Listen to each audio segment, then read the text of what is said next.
She had $800 million and high-priced corporate lawyers. But paper wealth cannot measure human worth.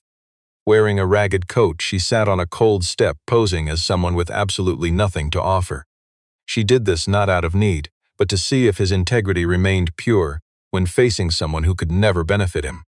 A broke single dad, heading out for his first date in 3 years, wealthy only in character. He had no clue a shivering stranger was about to test him. Behind that door sat a powerful executive who could restore everything greedy corporate thieves had stolen from him.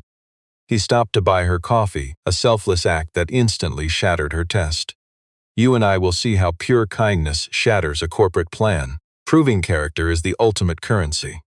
3 tough years made him value the tiny things that money can never buy. Owen had not vanished, he just rejected their greedy, transactional game. Trading corporate millions for a purer path, he ran a modest construction crew focused on honest work. With 4 loyal workers and tiny contracts, he valued people over the flashy headlines of corporate greed. He paid every modest bill, always keeping his word. He raised Nate with endless love, turning cheap fridge scraps into meals rich with real warmth. The boy thrived because genuine care, not luxury, is what truly shelters a child through lean times. Before the struggle, he had status, but status never defined his soul. At 26, he was a highly paid architect inside a world obsessed with status. It was the kind of elite job that promised immense wealth but offered zero real substance. He possessed immense talent, yet completely lacked corporate arrogance. His genuine humility drew people in, proving true greatness lies in lifting others up. He married Claire, choosing a beautiful soul over social status. She was a humble school teacher whose vibrant joy was worth far more than any corporate title. Tragedy struck, proving money cannot shield us from pain. He poured his aching soul into his designs, working not for greed but for those he loved. It was a desperate outlet, showing that even massive wealth is powerless against mortal grief. Sleepless nights and endless weekends driven purely by love. He designed a masterpiece on a cheap laptop bought with pure love, sitting at a cramped desk while she slept weakly in the other room. The riverfront design was his finest work because it was built from the soul, not for status. Like a craftsman, he knew the work's value lay in its honest integrity, not praise. There was no arrogant pride here, only the quiet certainty of something built with genuine, irreplaceable soul. He handed his masterpiece to a greedy executive who only saw a way to exploit his hard work. Dominic sent a cold email treating a man's sacrifice like a disposable tool. 3 weeks later, Claire was gone, leaving him broken. Months later, Owen watched a greedy corporate parasite take credit for his masterpiece, proving how little the wealthy value actual human decency. The high-priced lawyer read the fine print coldly, showing how corporate systems destroy human empathy. Owen quietly walked away. His son's love was worth more than revenge. He lacked the millions needed to fight a rigged legal system that always favors the wealthy. He refused to poison his soul with bitter corporate anger. So he walked away from that greedy corporate world, dedicating himself to building smaller, purer things that actually held genuine human value. His kind neighbor helped watch his son out of pure love, expecting absolutely nothing in return. Tonight she arrived at 7 p.m., bringing simple comfort to his home. She left some warm cookies, disguising her selfless charity to gently protect his humble dignity. He wrote her a heartfelt thank you note, proving he deeply valued every small act of kindness. It was a community built on love, not transactional wealth. It proves to us that the richest hearts show their value by helping those who cannot benefit them. Here's the thing, Lucas spent 3 weeks pushing this fancy setup. The last friend Owen kept from his old life, still effortlessly easygoing. The same pushy guy who led him into bad choices, now pitching a lifestyle blogger. Her name is Madison. He sold the whole setup like a corporate salesman closing some major deal. Lifestyle blogger, great person, just one dinner. After 2 hard passes and a weak yes, Owen actually agreed to go. That morning, the struggling father stared at his reflection, wrestling with a tie. He hadn't worn one since his wife's funeral. He ripped it right off. He kept the collar open instead. His little boy gave an approving nod. That cheap, open collar weighed on him as he approached the high-end restaurant, its glowing windows oozing wealth. This fancy spot wasn't his world, $90 for a single plate. Strange folded napkins and overpriced food, but Lucas paid the heavy deposit before Owen could protest. The cold city closed in around him. Walking down that luxury street, Owen suddenly slowed his pace.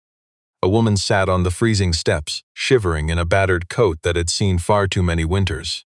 Her cheap hat was pulled low, with an empty paper cup sitting between her knees. The harsh security guard nearby stood ready, positioning his body to deliver another cruel threat to move her along. Owen quietly watched this play out.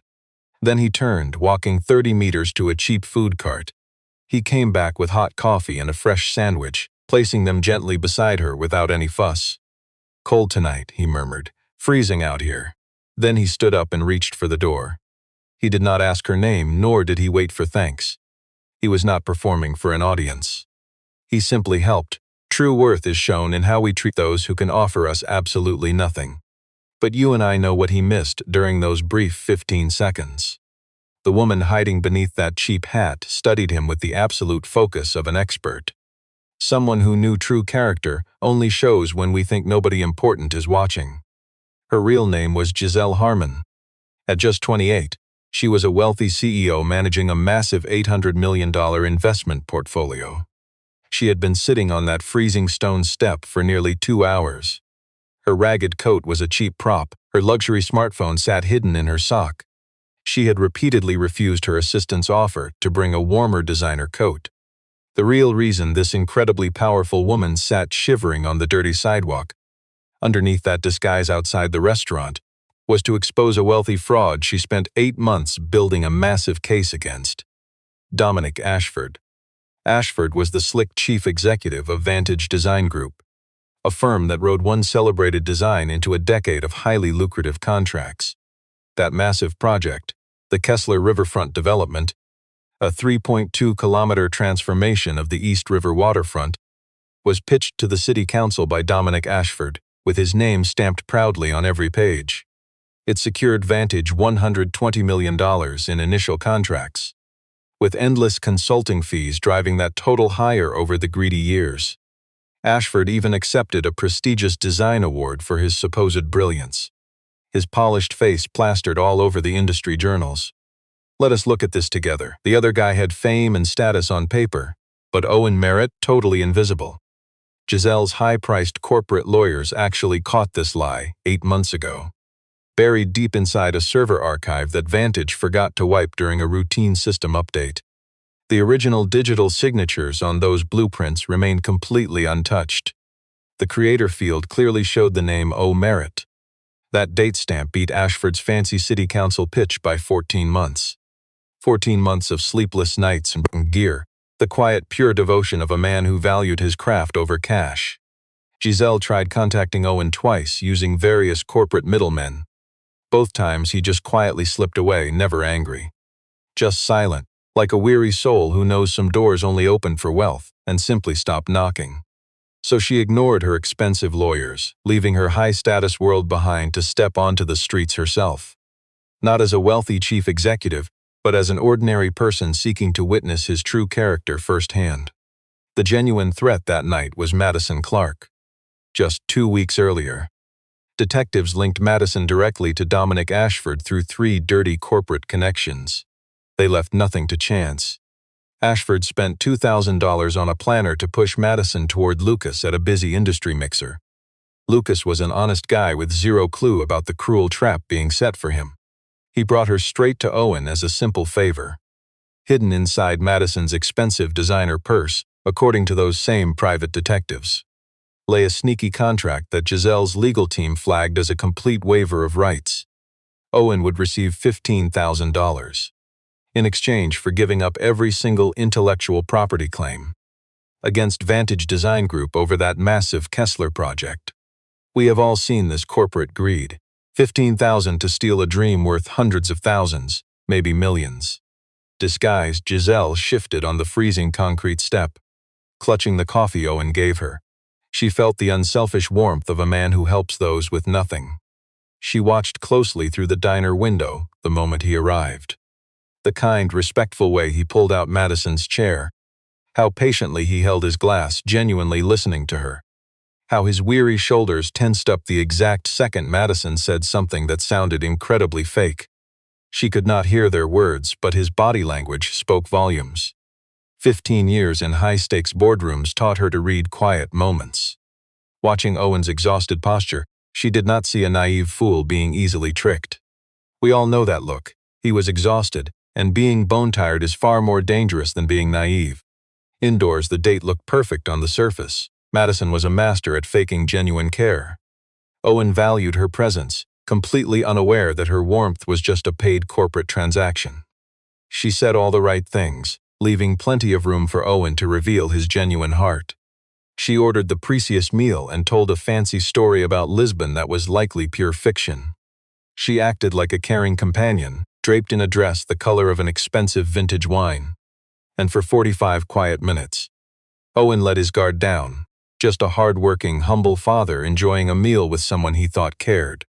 Then, she smoothly steered the conversation toward the local architecture scene. She threw it out casually, like a greedy fisherman swapping bait to hook an innocent, trusting target.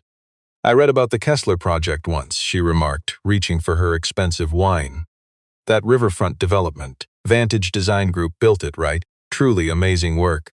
Owen set his glass down, choosing silence over empty words. He studied Madison, knowing exactly how shallow wealthy people like her operated. "That was Vantage's construction project," he stated. His voice stayed flat, giving nothing away. "Right, Dominic Ashford. I caught him speaking at a corporate panel recently," she said, spinning her wine glass. "Highly impressive. Did your paths ever cross while you worked there?" "Briefly," Owen replied, his sharp tone shutting down any further probing. Madison got the hint, quickly returning to the fake, practiced warmth of their wealthy evening out. Owen played along, or seemed to. Yet the heavy stillness that hit him at that corrupt name refused to fade. It sank deep into his chest like a heavy stone vanishing into dark water. He still felt that knot 20 minutes later when Madison dug into her designer purse. She casually tossed a manila folder onto the table, playing it off as a total afterthought. "I almost forgot," she said lightly. "I hate bringing up business at dinner, but Dominic asked me to hand this over."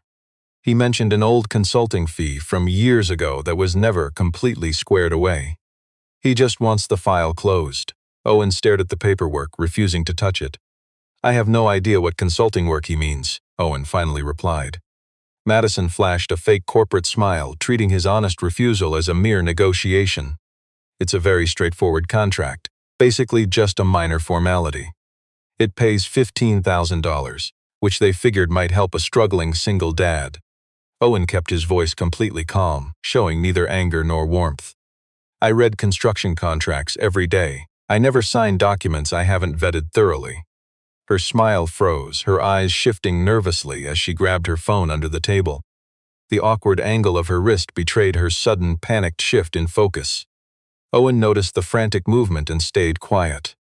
He spent 3 years doing brutal manual labor, and before that, 14 months designing structures meant to last for generations.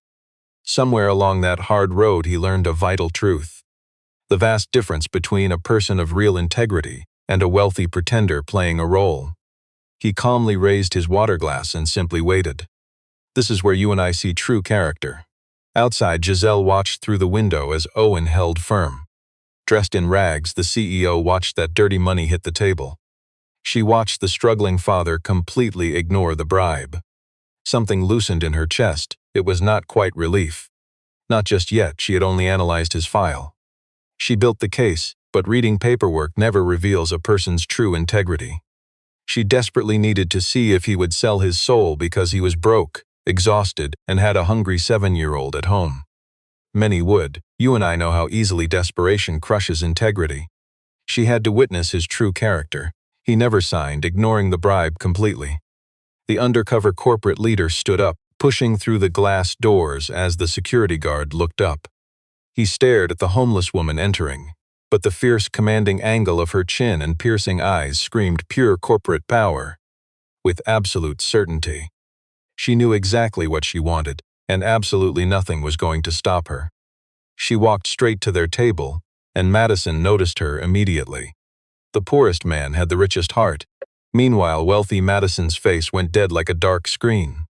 You and I know true character is rarely flashy. Owen turned, seeing the homeless woman from the icy steps. Same gray coat, same worn knit hat clutched in her bare hands.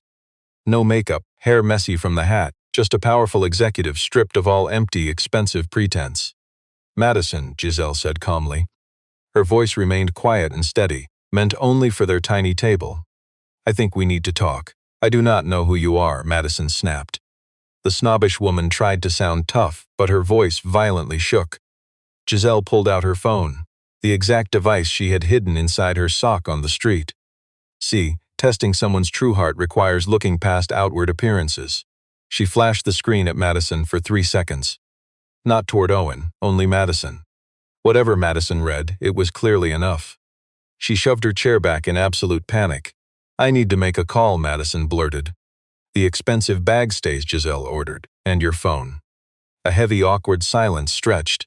Even the waiter 2 tables away completely froze in his tracks. Then Madison dropped her phone, marched toward the back of the elite bistro, and never showed her face again. Owen stared at Giselle. In his eyes she saw genuine, priceless worth. She pulled out the empty chair and sat down, trading her dirty disguise for the quiet command of a true leader. Owen watched this incredible transformation. He sat there like a humble dad, realizing this night had spun completely off the rails. Who are you? He whispered. I am Giselle Harmon. Harmon Capital Group. The modest father sat in stunned silence. Then he asked, how long were you sitting out there? 2 hours. But why? She laid her phone on the table, sliding it so this decent, hard-working man could read the display. It displayed a picture of a legal brief, faintly watermarked right across the middle. The bold title printed at the very top read, Kessler Riverfront Original Design Attribution Dispute. Halfway down the document, highlighted in bright red, was a single simple line. Primary author Merit. Owen remained absolutely silent. He stared at the screen, glanced at the wall behind Giselle, then slowly looked back at his stolen legacy. They know, Giselle said softly. We know. Now, listen closely. And the folder on this table, she whispered without touching it, is designed so you can never prove it.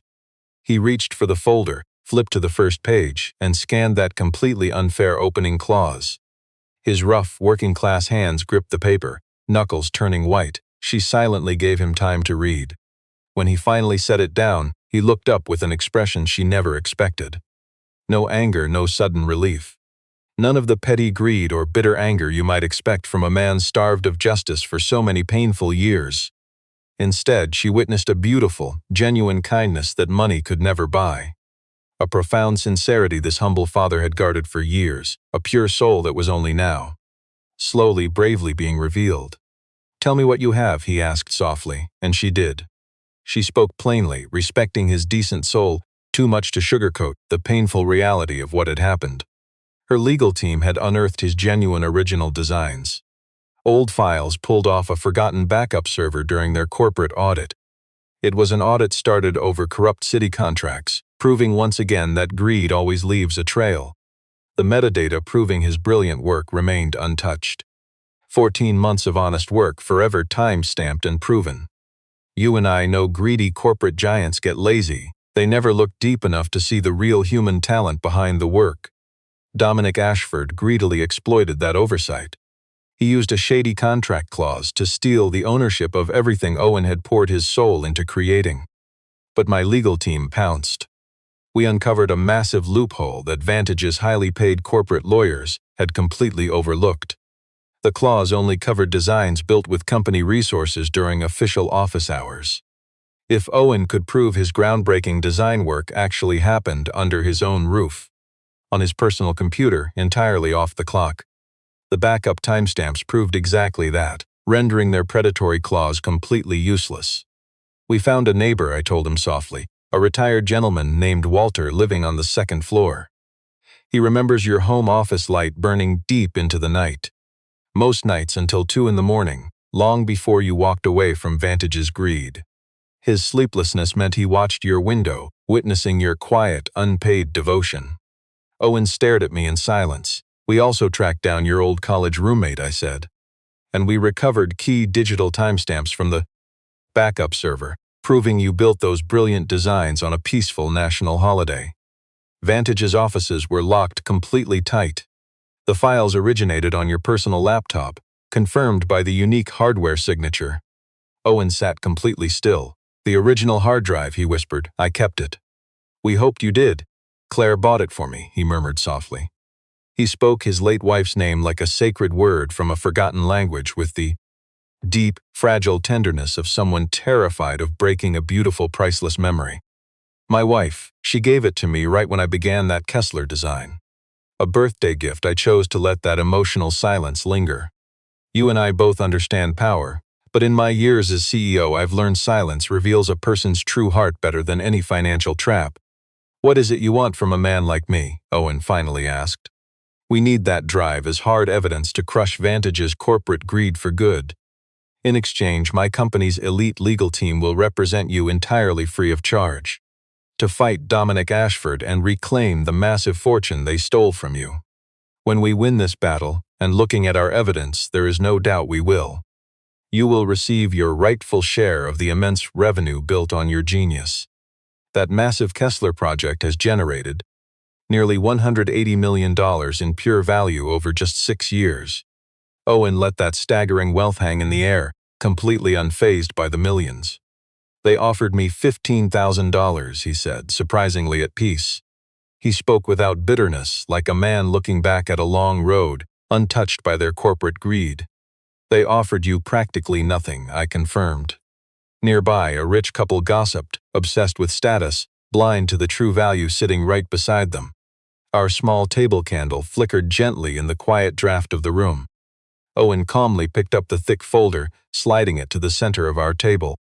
You sat shivering outside in the cold for 2 hours, he said, in a borrowed coat. You could have sent your lawyers. I did send them twice, you just ignored them. I ignored them, thinking it was another corporate trap, and I understand that now. Which is why I came myself, disguised to see the real character beneath your struggle. Yes, Owen studied me, a man of absolute value, holding no wealth but possessing everything, and the coffee. That coffee wasn't about some corporate game, Giselle confessed. Her voice softened, slicing right through the cold, transactional room. Owen's expression softened, not a full smile, just the weary relief of a dad who rarely got a break. He quietly slipped a hand into his pocket. Feeling his son's toy truck, he squeezed it like a lifeline, drawing real strength before letting it go. I need to call my son's sitter, he murmured, and I guess my lawyer too. Well, her name is Claire, he began, then suddenly stopped. He shook his head quickly, catching his own slip of the tongue. The lady watching him is Mrs. Ellison. Giselle remained completely silent. She just waited, offering this weary father the simple grace to catch his breath.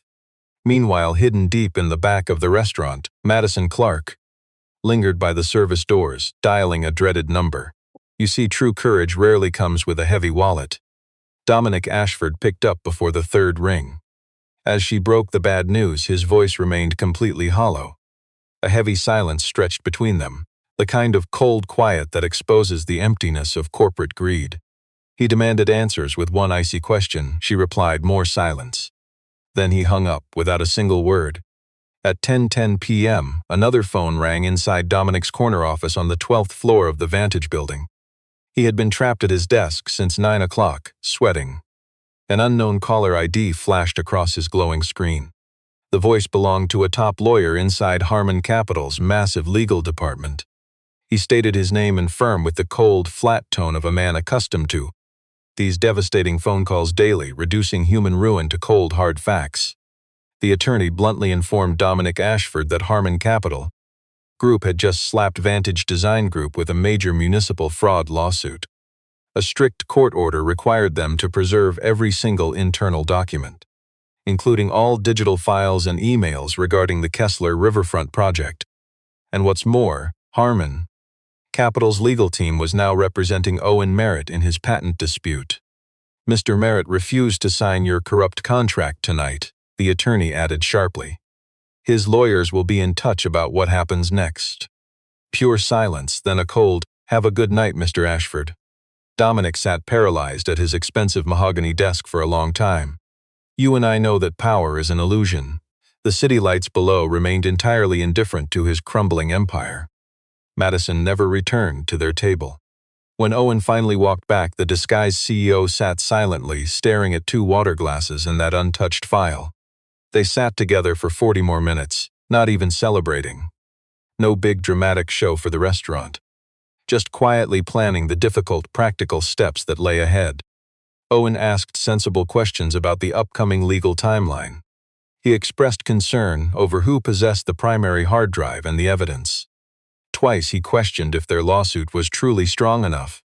Not out of cowardice, but with the careful protectiveness of a devoted father. You and I know that. Look, a decent man burned by greed, carefully reaching out to trust again. Giselle spoke with absolute honesty, offering him respect rather than empty promises. She laid out all the cold, hard facts, every legal strategy and vulnerable point in the case. Her corporate life taught her that betrayed people don't want empty comfort. They want respect. They just need the honest truth. Freezing on that concrete for 2 hours, she saw who Owen really was, a man of true worth. He was truly that kind of soul. Outside, the fierce river wind softened, leaving behind a quiet, stinging winter chill. The single dad stood there, looking up at the cold, towering headquarters of Vantage. He could easily see the 12th floor, where corporate power burned bright as always. For 3 years I had to cross the street just to avoid this place, he whispered. The wealthy CEO stood beside him, quietly observing. You never have to cross the street again if you don't want to, she said softly. Or you can, either way, it's your choice. Owen slid his calloused, working hands into his cheap, worn-out coat. Inside, his fingers gripped his son's toy truck, his true source of strength and wealth. I have to get back to my son. She nodded, a quiet respect filling the air. Around them, the money-driven city rushed by, completely blind to what truly mattered. Send that settlement to my lawyer, Owen said. His name is Ray Kowalski. He is just a local neighborhood attorney, but he is honest and careful. Giselle quietly nodded. And Giselle, he spoke her real name with a quiet dignity, accepting the wild events of the night without any judgment. I am so sorry you froze out there. You need a much warmer coat next time. I was fine, she replied. Your coffee kept me warm. That softened his guard. A genuine bright smile replaced his usual heavy, tired expression. You and I know that smile, the beautiful, rare light that breaks through when a loving, exhausted father finally feels safe. He gave a simple nod. Then he headed toward the parking garage, walking with the quiet peace of an honest man. Giselle watched him walk away. Then she looked back up at the cold, empty corporate tower. She realized then that greedy corporate empires look completely indestructible right up until they crumble to dust. She finally phoned her driver. 3 weeks later, financial journals published a tiny update on the massive legal battle against Vantage Design. It was hidden deep inside the business pages, far from the front-page headlines. Corporate fraud lawsuits rarely capture the public's real attention anyway. But the truth was right there, sharp and undeniable. It exposed their corrupt backroom contracts and promised to leak crucial internal files. Just 3 days later, city leaders demanded an immediate, complete audit of every shady contract Vantage signed over the past 10 years. The arrogant executive stayed completely silent, hiding from the public. Lucas called Owen on a Thursday night while the loving father boiled dinner for his boy. Did you really make this happen? Lucas asked, shocked by the massive news. Owen quietly admitted he played a small part. Lucas went completely silent on the phone. Look, they paid me $2,000 to set up that dinner, Lucas confessed. I had no idea. I know, Owen replied with genuine grace. Stop apologizing, you're fine. Owen drained the pasta. Are you free to help me out this Saturday? Do you see why I admire him? I am pouring concrete, he joked, and I only pay in friendship. Lucas agreed instantly. But young Nate, he already had his own strong opinions about people. The boy had overheard just enough adult talk to form his own innocent theory, which he proudly shared with his hard-working, decent father on a Saturday morning over cheap pancakes, acting like a little scholar presenting his findings. The lady who helped you, the boy asked, is she nice? She's complicated, Owen replied honestly, but nice, the tired father had to reflect. He pictured those 2 hours freezing on stone steps in her borrowed coat, remembering how this undercover executive delivered the unvarnished, honest truth. And he recalled that subtle, tender shift in her voice when she admitted the cheap coffee was warm. Yeah, he finally murmured, I think she's nice. Nate slowly processed this. Will you see her again? Probably. We have some legal details to sort out. That is not what I mean. Owen studied his son across the worn kitchen table. 7 years old, eating pancakes with cheap syrup stuck to his little cheek. A tiny plastic red truck sat parked right on the faded placemat. Sometimes the boy's resemblance to his late mother brought a quiet ache, but other days it brought something else. A sense of sweet, genuine connection rather than bitter loss, like a door left gently open. Today was definitely one of those rare, beautiful mornings. I do not know yet, Owen sighed softly. Nate weighed this with quiet patience. Honestly, the child handled waiting better than most wealthy adults ever could. That is okay, he said. Slow is okay. Owen smiled and gently ruffled his hair. When did you get so incredibly smart? Mom, Nate replied plainly, picking up his fork. Owen laughed, a sound bubbling up from a deeply genuine place. A quiet corner of his soul, untouched by status, wealth, or fake politeness. It was the kind of raw joy that shows a person's true, unvarnished character. Like suddenly recovering a precious piece of yourself you never knew was lost. 3 quiet weeks went by. Let's look closer now. Owen walked into the prestigious corporation holding only a worn hard drive and plain paper designs. Some pages were yellowing at the edges. He wore his old charcoal suit, the one hidden away since the funeral. The exact suit his late wife chose for a gala, back when his dreams mattered. Real worth is found in these tender memories. It still fit him perfectly. Grief had made him thinner, leaving the jacket slightly loose on his tired shoulders. Giselle, the wealthy chief executive, met him in a boardroom flanked by 3 high-priced lawyers. She wore a sharp, expensive navy blazer with her hair up, showing nothing of her former disguise, the old gray coat, cold stone steps, or that borrowed hat. Yet this humble father recognized her, and not just because of her face. Though, honestly, he had spent the last 3 weeks thinking of her more than he cared to admit. It was her sincere attention, how she truly listened to him without a trace of corporate pretense. The same basic human sincerity he noticed through that diner window when she had absolutely nothing. And that same genuine warmth remained untouched by her corporate boardroom status.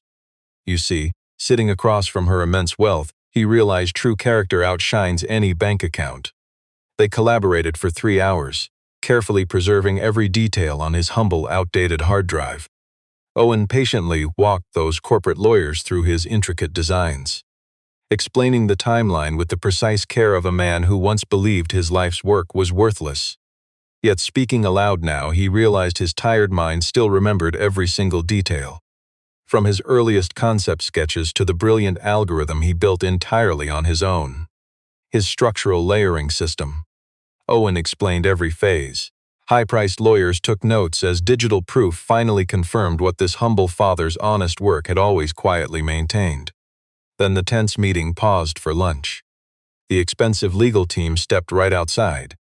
Picture this, a struggling dad and a powerful CEO briefly alone in a glass room high above the city. You memorized all of that, Giselle said, every detail. I didn't need to memorize it, Owen said. I built it. You don't forget the things you build. She studied this man who had no wealth, giving him a look he was finally starting to understand. No, she said, I suppose you don't, Giselle. He spoke her name exactly as he had outside the restaurant that cold night, carrying a deep, undeniable sincerity within those 2 simple syllables. That freezing night outside Alderton's. You said you came yourself because you needed to know what kind of person I was before approaching me officially. Yes, what did you decide? She fell silent, wrapping herself in that careful, guarded quiet she always used as a shield. It was far different from the times she simply had nothing to say. I decided, she said softly, that you were the kind of person who buys coffee for a stranger on the way to his first date in 3 long years, and who refuses to yield under pressure, even when caving in would have made his struggling life so much easier. That's a pretty low bar for a character reference.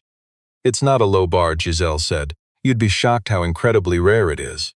The corporate lawyers returned, and the long afternoon slowly dragged on. Owen headed home at 4:30, his hard drive secured and a formal retainer finally signed. Somewhere between that 34th floor and the street, this humble father truly dared to believe. Slowly and carefully, he realized the true value of what he built. Not just his software, but his integrity through 3 grueling years afterward. His quiet, humble life of making simple pancakes every Saturday morning. You and I see his real wealth, a boy offering a toy truck for bravery, proving this humble father's life was deeply rich, even without financial success. He picked little Nate up from school at 5 o'clock. The boy sprinted across the schoolyard, backpack bouncing wildly, both of his shoes miraculously tied. Which definitely wasn't always the case. Nate leaped right into his father's chest, with the pure trust of a child who knew those loving arms would always catch him.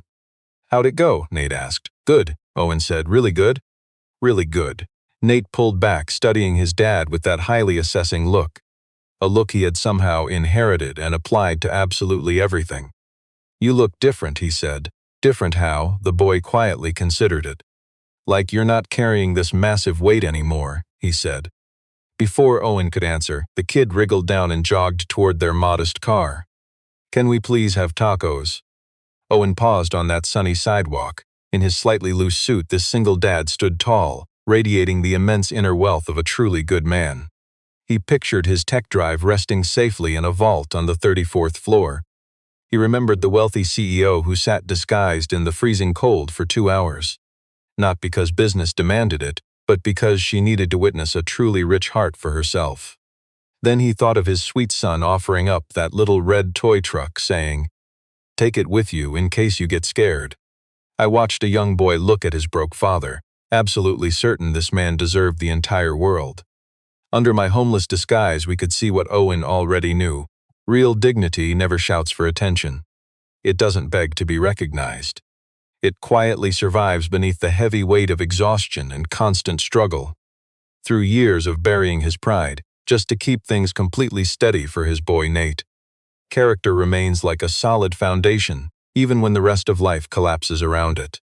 We rarely notice true value until we test how someone treats those who can offer them nothing. When they pass that test, my whole definition of status and success changes forever. I watched Owen squeeze Nate's hand. "Tacos," he promised the boy softly. "Absolutely." They walked toward their beat-up car, under the fading streetlights of a Thursday evening. The rich, status-obsessed city rushed past us, totally blind to my silent tears. I finally saw his true value.